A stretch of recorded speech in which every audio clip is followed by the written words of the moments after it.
Olá, bom dia, bem-vindo, bem-vinda, começando mais um Projeto 626, aqui no nosso encontro matinal, sempre às 6h26 da manhã, tá bom?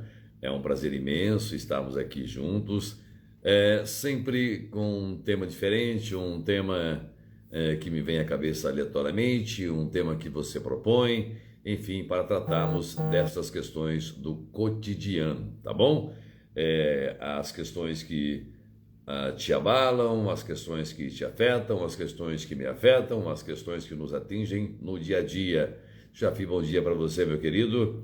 Então nós vamos sempre trazendo este bate-papo para... O objetivo é que tenhamos, não é, uma manhã de reflexões, enfim, para que possamos pensar, né? Refletir e ressignificar algumas questões importantes das nossas vidas, tá bom? Hoje eu quero trazer uma reflexão, né, que eu tenho aqui na página 329 deste meu livro, Aprendendo a Desaprender, os 4 tempos do aprendizado, né, que você pode comprar, aproveitando fazer uma propaganda, não é?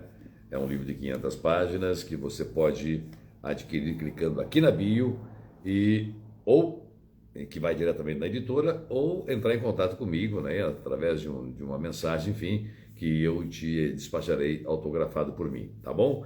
É um livro repleto de informações, de muitas coisas legais para você, tá bom? Tanto para quem é psicanalista, aluno, quem está iniciando na clínica, ou para público leigo em geral, tá bom?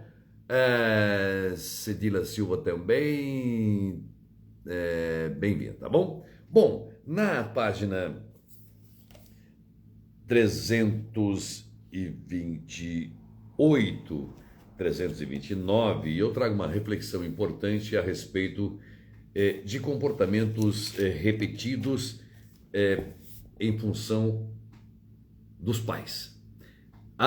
Como isso aparece na clínica, como isso é presente na clínica, não é? Como as pessoas às vezes reclamam que não podem mudar comportamentos em função dos pais, ou que repetem comportamento por causa dos pais, ou que não podem fazer algumas coisas porque aquilo que o pai fazia, que o pai mandava, lhe fez mal, não é? Então é muito importante refletir sobre essa questão. Comportamentos que eu tenho hoje, que são repetições de meus pais, ou comportamentos que eu quero ter hoje, mas que eu não consigo, porque isso atingiria, aqui eu coloco entre aspas, a memória de meus pais e eu os magoaria. Há uma relação muito forte, há questões traumáticas nesse sentido, que nos impedem de tomar atitudes e nos prendem no passado. Mário Henrique, bom dia. Jussara, bom dia. É um assunto delicado que é bom falarmos, né? Aliás, eu falei em traumas, eu quero lembrá-la que hoje às 19 horas nós temos uma live com o professor Marcos Simões, não é? E vamos falar sobre traumas, aliás, sobre esse livro aqui, né? Sobre o capítulo 4 deste livro, que é exatamente o que são os traumas, como eles acontecem e como trabalhar com eles, como lidar com os traumas, como ressignificá-los, como reinterpretá-los, como mudar a nossa vida a partir da compreensão de nossos traumas, não é? São muitos os traumas que nós temos, traumas mais recentes, traumas de infância, e são aqueles lá que provocam as feridas emocionais, os causadores de maiores estragos em nossas vidas enquanto adultos, não é? Bem, eu trago aqui a seguinte reflexão para você, meu querido e minha querida, e vamos aqui juntos falando, conversando sobre isso. Se você quiser participar aí também, mandar a sua opinião, mandar o seu depoimento em relação a isso, fique à vontade. Bem, não posso magoar a memória dos meus pais. Eu começo assim, colocando esta reflexão, esta afirmação. Se aprendemos com nossos pais que tal coisa deve ser feita desta forma e assim o fizermos ao longo de nossas vidas, mas que de alguma forma nos incomoda hoje, então precisamos entender a razão de estar ainda fazendo deste jeito. Bem, o papai e a mamãe nos ensinaram que tal coisa deve ser feita desta forma. Isto tem que ser feito deste jeito. A mamãe ensina que a limpeza da casa deve ser feita desse jeito, a comida tem que ser feita desse jeito, a sua vida deve ser organizada desse jeito, você deve relacionar-se com as pessoas desse jeito, você deve cultuar tal religião por causa disso, você deve agir assim diante dos mais velhos por causa disso, você deve frequentar a escola por causa disso, disso. Enfim, você deve fazer tal curso por causa disso. Digamos que nós recebemos muitas informações de nossos pais e continuamos agindo deste jeito porque o papai e a mamãe nos ensinou, plantou, não é? Cravou em nossa mente que assim deve ser feito. Mas isso nos incomoda hoje. Isso nos tira do lugar comum hoje, porque não é assim que eu vejo. Não é assim que eu vejo a religião, não é assim que eu vejo a questão da cultura, não é assim que eu vejo as relações sociais, não é assim que não é esse curso que eu quero fazer, porque eu me identifiquei com outras questões, outras pessoas, outras informações, mudar a minha forma de pensar. Mas eu não quero fazer aquilo que eu penso, porque eu estaria magoando a memória de papai e de mamãe. Eu estaria ofendendo, eu estaria cometendo um pecado se eu agisse de forma diferente daquela que papai e mamãe me ensinaram. Teixeira, bom dia. Leandro Piercing, garoto, bom dia também. Bom, então, se eu penso nisso, se eu ajo desta forma, se eu começo a ter comportamentos no presente só para não desagradar papai, só para não desagradar mamãe, para não desagradar meus avós, para não desagradar membros da minha família, isso mostra claramente que eu estou assujeitado, ou, na melhor das hipóteses, que eu estou agindo de forma a atender a expectativa deste outro. Eu não quero frustrar este outro, eu não quero magoar este outro. Portanto, eu estou agindo para agradar a este outro. E muitas vezes acontece mesmo após a morte dos nossos cuidadores ou das pessoas de referência, do vovô, da vovó, do papai, da mamãe, que eu continuo tendo comportamentos de forma desagradáveis. O mais comum, mais clássico, são os meios sociais, a questão da religião e principalmente estudos. Vou ser médico porque papai quer...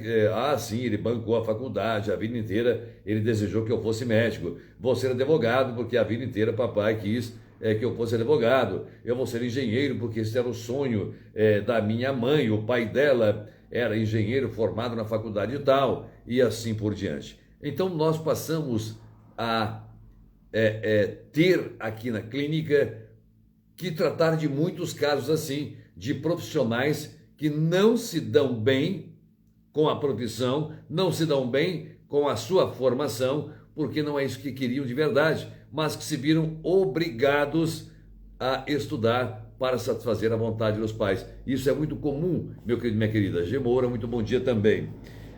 Então prossegue o texto. Talvez a forma de castração que nos foi imposta tenha sido exageradamente limitadora e punitiva, e então crescemos com a sensação de que devo respeito a eles, por isso continuarei agindo. Exatamente.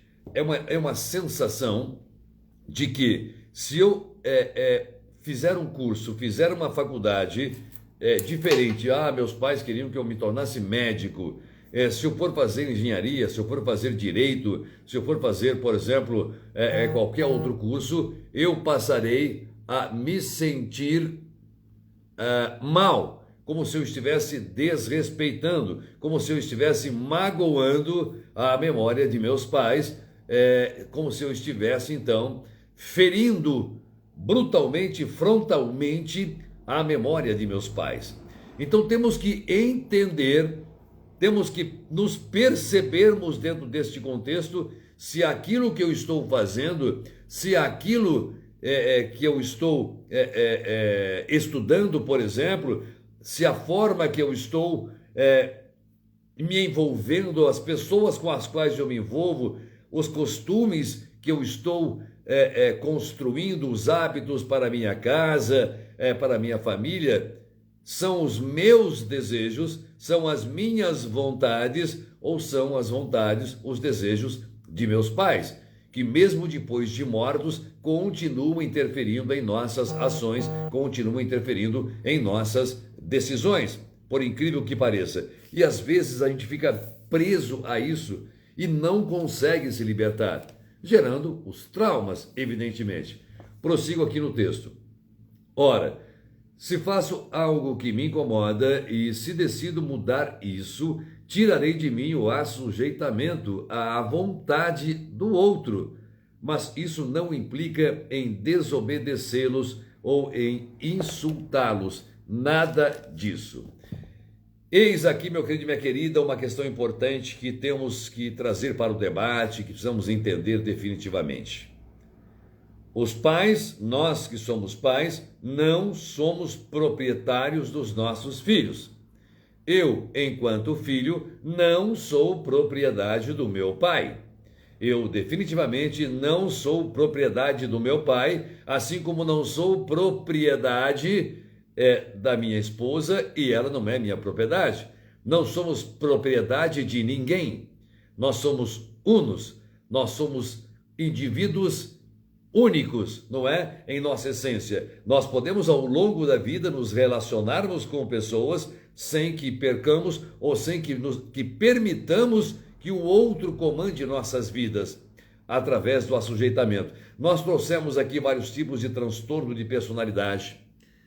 Bom dia, em Sarmento, bom dia. Nós trouxemos aqui vários tipos, não é? Evitativo, dependência emocional, nós trouxemos o esquizoide, o borderline, enfim, tantos tipos de transtorno de personalidade que tornam a pessoa, às vezes, assujeitada, presa a algo, presa a um conceito, presa a um pensamento, presa a uma determinação, a uma ideologia, a uma doutrinação, não é?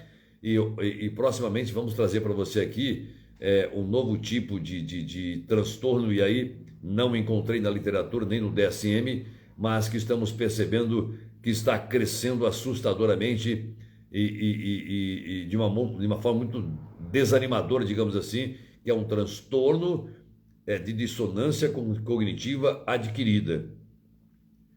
A dissonância cognitiva é algo assim que preocupa muito. É quando você fala, isto é um copo d'água. Não, mas eu quero que seja um copo de leite. Sabe esse tipo de coisa? Ok, você pode querer que seja, mas... E não adianta nada, você consegue convencer de que trate de um copo de água e que água não é leite. Não consegue. Isso é um transtorno de dissonância cognitiva. Mas isso não pode acontecer nas nossas vidas em relação aos nossos pais. É claro que temos que entender, eu vou prosseguir no texto aqui para podermos levar adiante esse raciocínio.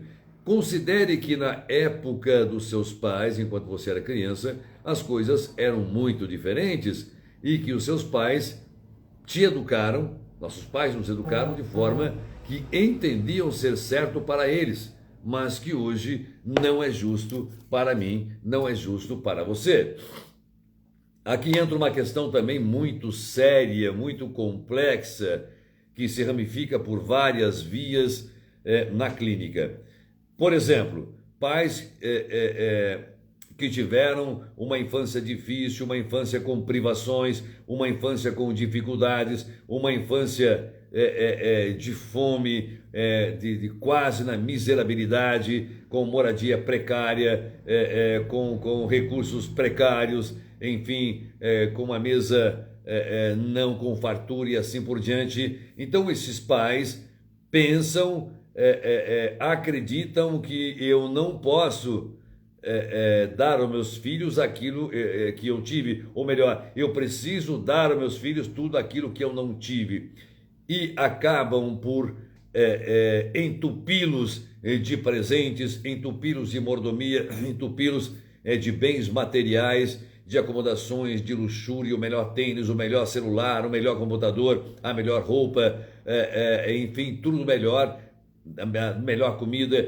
para que eles não sejam privados, assim como eu fui na infância. Só que esta minha privação da infância, só que esta dificuldade da infância, desde que teve recursos parcos, o ajudou a transformar-se, o ajudou a desenvolver-se, a sentir a necessidade de dedicar-se aos estudos, de ter uma profissão, de crescer na vida, de se dar bem na vida, de se transformar em alguém, não é? Além do ser, também ter, para poder assegurar um futuro promissor. Então passa por muitas dificuldades e vai aprendendo, né, na dor, acaba desenvolvendo, enfim, a sua família, a sua estrutura familiar. E depois, acreditando que sofreu demais na infância, quer que os filhos tenham uma infância de luxúria e trata-os como príncipes. Evidentemente, terão problemas lá adiante, porque essas crianças, tratadas como príncipes, colocadas no trono, não vão querer sair do trono, porque vão se sentir reis e vão querer comandar os pais, e principalmente não saberão lidar com as dificuldades lá fora, não saberão lidar com o adverso, não saberão respeitar o professor na escola, não saberão respeitar a instituição escola como aquela entidade, aquele lugar, aquela referência da sua vida. Todos nós temos que ter a escola como referência em nossas vidas, não é? E quando falamos isso, sempre nos lembramos de um professor, de outro professor e assim por diante. Se bem que ontem um colega mandou uma mensagem para mim interessante, que falou assim: nós não gostamos de professores, nós preferimos coach. Pode ser, a gente vai crescer burro, mas seremos motivados. É mais ou menos por aí. É mais ou menos por aí que estamos vendo hoje a sociedade contemporânea. Portanto, meu querido e minha querida, o que eu estou dizendo aqui é: claro que devemos respeito aos nossos pais. Claro que há valores pétreos que devemos conservar. Há questões culturais, questões de crença, questão de valores familiares, basilares da sociedade, não é? Que devemos seguir, ou que podemos seguir, ou que podemos guardar em nossos corações. Por exemplo, questões muito comuns da sociedade, a mesma religião deixada pelos pais, ou mesmo time de futebol, só para você entender o que é essa questão que vai passando de geração para geração, algumas coisas que os filhos acabam herdando dos pais, e principalmente como torcer pelo mesmo time, seguir a mesma religião, manter mais ou menos um núcleo familiar, mais ou menos a mesma relação social, mais ou menos os mesmos hábitos, costumes, né, aquelas festas em datas específicas no ano, comemorações de aniversário, enfim, alguns hábitos familiares, eles vão se perpetuando, eles vão, que chamamos de tradição familiar, não é? Por exemplo, vamos pegar a minha família, Giuseppe Pieroni, que veio da Itália, ele trouxe para cá o costume, enfim, a tradição, já era a tradição lá, de fazer vinhos, por exemplo, não é?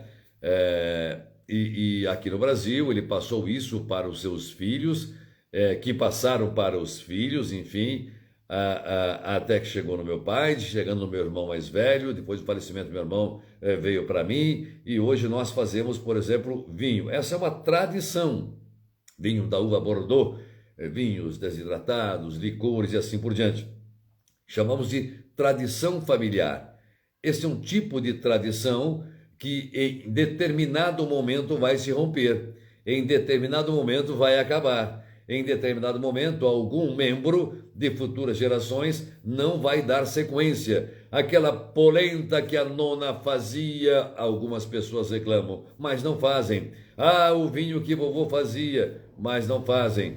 A forma, aquele forno de barro que tinha lá no nosso quintal, nossa chácara, sítio, por exemplo, mas não faz, porque dá trabalho, não é? Então, à medida em que essas coisas que dão trabalho nós não queremos para nossas vidas, não é? Então, a tradição vai se perdendo. E assim são os costumes, as determinações de nossos pais. Nós não podemos ficar presos a orientações que naquela época, naquele momento em que éramos crianças, enfim, era tudo de que nossos pais dispunham para nos educarem. Não havia tecnologia, não havia sofisticação, não havia nada do que temos hoje. Lembre-se que muita gente, que talvez algumas pessoas que aqui estejam nesta live, outras não, pode ser que venham a dar risada do que eu vou falar, mas há muito pouco tempo atrás, estou falando aí de meio século.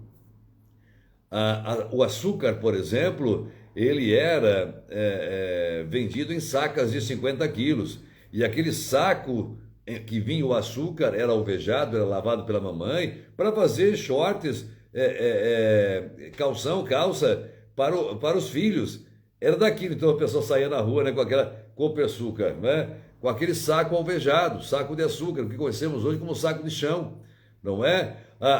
Hoje nós temos uma facilidade, uma das tradições que vou trazer aqui, que não seguimos, mas que temos saudade, que falamos, ai, como era gostoso, eu ia na casa do vovô, na casa do papai, na casa da mamãe, aquele tacho de água fervendo, pegava ali 5 ou 6 galinhas no quintal, matava a galinha e colocava na água quente, não é? Para tirar a pena, e depois tinha que abrir a galinha para cortar os pedacinhos, a coxa, sobrecoxa, a asa, isso e tudo aquilo e tal. Hoje como é que é? Eu vou no mercado e compro especificamente a parte do frango que eu quero. Os jovens nem sabem como é que era essa questão de matar o frango em casa. Não existia a avicultura, não existia a criação de frangos em massa, nem se cogitava vender uma galinha no mercado. Não tinha, era açougue, carne de boi, não é? Então, e a carne de boi, só para ilustrar aqui, ela era vendida de lá e vinha enrolada num jornal, não é? Não tem nem saquinho plástico, embalagem. Então, tudo isso chama-se tradição, lembranças do passado. Lembranças. Não podemos ficar presos. É claro que podemos cultuar estas lembranças, mas não nos prendermos a elas, se ao prendermos-nos a elas, estamos nos prejudicando no presente. É claro que, evidentemente, eu não vou, com a vida agitada que temos hoje, só para preservar a memória de meus pais, por exemplo, eu não vou transformar a minha casa numa criação de frangos ou de patos ou de gansos, que eu cresci num quintal, numa chácara, não é? E minhas filhas também tiveram esse prazer, uma parte da vida delas, de crescer no quintal do meu pai e do avô das minhas filhas, não é? Num quintal repleto de animais. E elas brincavam ali, elas estavam no coxo da galinha, do pato, do ganso, enfim, lagartos que vinham pelo quintal, né? Comer restos de comida, uma vida assim, claro que dá saudade, né? Mas não tem como eu preservar isso hoje, aplicar isso hoje na vida moderna, não tem como nós fazermos isso, mas são boas lembranças. Então, especificamente, isso não dá, mas outras coisas podemos ou não preservar, principalmente valores éticos, morais, familiares, respeito ao próximo, respeito à sociedade, respeito à escola, respeito aos professores e assim por diante, que é o que não vemos hoje. Lamentavelmente, há uma dissonância cognitiva brutal que estamos vendo na sociedade. Mas isso é um tema para outra live. Bem, o que eu quero dizer para você e deixar muito claro, eu não preciso me prender, não preciso me privar, não preciso deixar de fazer alguma coisa só porque isto, sob a minha percepção de hoje, feriria, magoaria o desejo do meu pai. Como, por exemplo, eu estou formado, eu me formei em direito, por exemplo, mas não é o que eu quero. Então, por que você estudou para ser advogado? Porque era vontade do meu pai. O avô dele era advogado, ele é advogado, o irmão é advogado, a família é advogada e queria que eu fosse advogado. Então, eu estudei direito, por exemplo. O que eu estou trazendo aqui é muito comum, viu? Antigamente isso acontecia muito com professor, não é? Família de professores. Mas eu não estou feliz. Mas então por que você não fala? Não, é o desejo do meu pai. Desejo do seu pai. E o seu desejo, o que é? Qual é o seu desejo? E ficamos então presos a esta vontade dos nossos pais, que às vezes nem aqui estão mais. Então, eu termino essa minha reflexão no livro falando assim: estejam eles vivos ou falecidos, a sua vida deve ser conduzida por você. Você é o dono do barco e o leme está nas suas mãos. Eu não posso deixar de ser feliz, eu não posso deixar de seguir aquilo que eu quero, porque meus pais, por exemplo, disseram que eu deveria ser outra coisa, estudar outra coisa, partir para outro ramo de negócio, por exemplo. Lembre-se, eu falei de professores agora, e isso é muito comum. Nós temos famílias de professores, não é?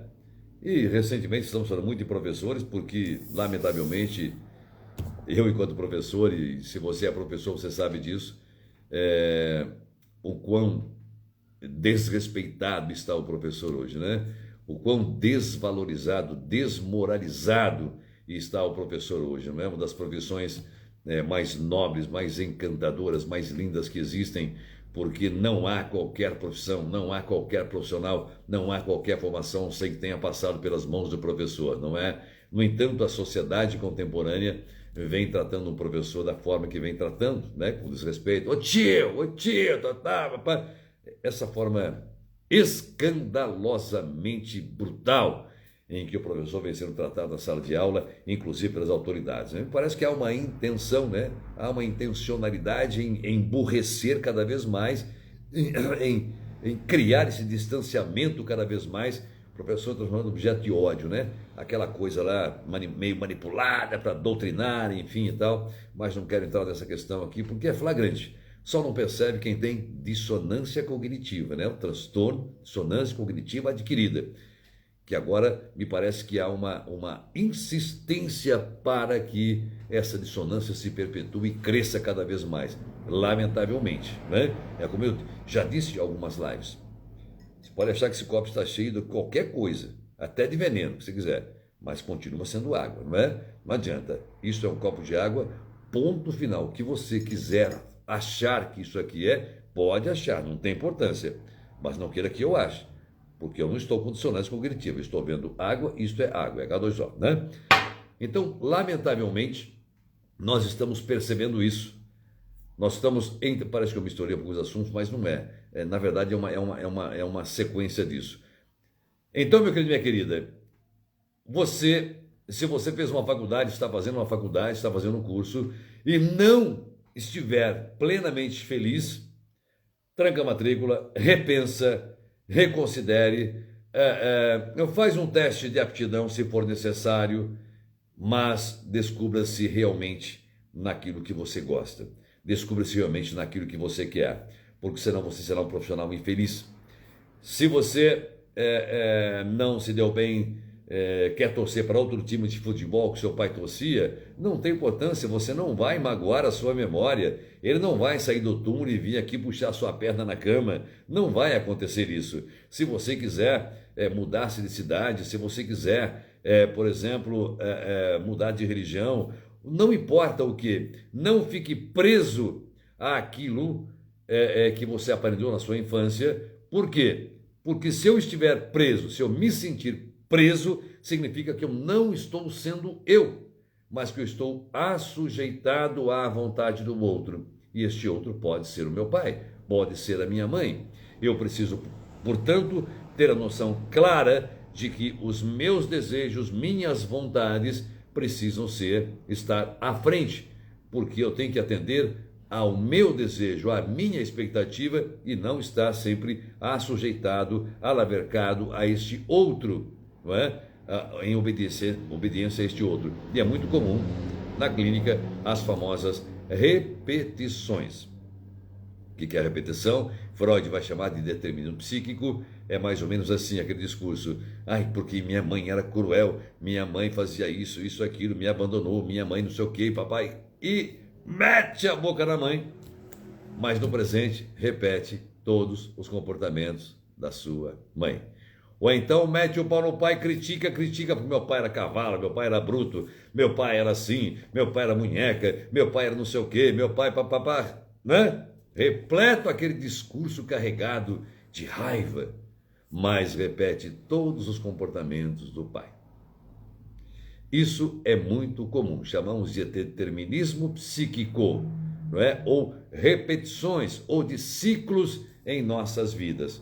É interessante pensarmos sobre isso, é interessante refletirmos sobre isso, porque Se eu gosto de tudo o que meu pai me ensinou, se eu gosto de tudo o que eu vivi na infância, se eu gosto do aprendizado, gosto da tradição e se tenho condições de dar sequência, isso me faz feliz, ótimo, maravilha, eu devo agir, eu devo sim dar sequência nisso, porque isso me deixa feliz. Mas se tudo aquilo me aborrece, se aquele forno de barro no quintal me traz recordações tristes, me traz algum trauma, me leva a algum lugar de sofrimento, porque lá um dia eu fui ajudar a mamãe a tirar um assado daquele forno de barro e uma lenha, uma brasa, alguma coisa me queimou, eu não quero nem chegar perto daquilo. Ótimo, então você não vai ter um forno. Você entende que eu preciso me livrar daquilo que me faz mal. Aquilo que me faz mal, preciso me livrar. Aquilo que me traz felicidade, que me traz alegria, eu devo dar sequência, porque é o meu prazer, é minha vontade, o meu desejo que deve estar à frente. Se eu estiver me anulando para um outro, aqui na minha fase adulta, provavelmente isso tem a ver com a minha infância. Eu não posso fazer isso, porque eu estou me assujeitando a isso, porque eu aprendi lá atrás que devo fazer isso. Ou aquelas famosas feridas emocionais, como nós já falamos aqui várias vezes, né? A traição, a humilhação, a rejeição e assim por diante, abandono, né? Nós temos que pensar sobre isso, tá bom? Quero aproveitar e convidá-lo para a live de hoje à noite com o professor Marcos Simões, às 19 horas. Vamos falar de traumas, que são os traumas e como trabalhar com eles, como ressignificá-los, como lidar com estes traumas, tá bom? Grande beijo para você. E se quiser adquirir meu livro, esse tema de hoje foi um trechinho aqui desse meu livro, que você pode comprar clicando aqui na bio, diretamente com a editora, ou se quiser envie mensagem e eu te despacho autografado, tá bom? Tacho, também muito bom dia para vocês cá, minha filhota Nutri, beijo. Ótimo dia para você, que seu dia seja maravilhoso, grande beijo, tchau, tchau.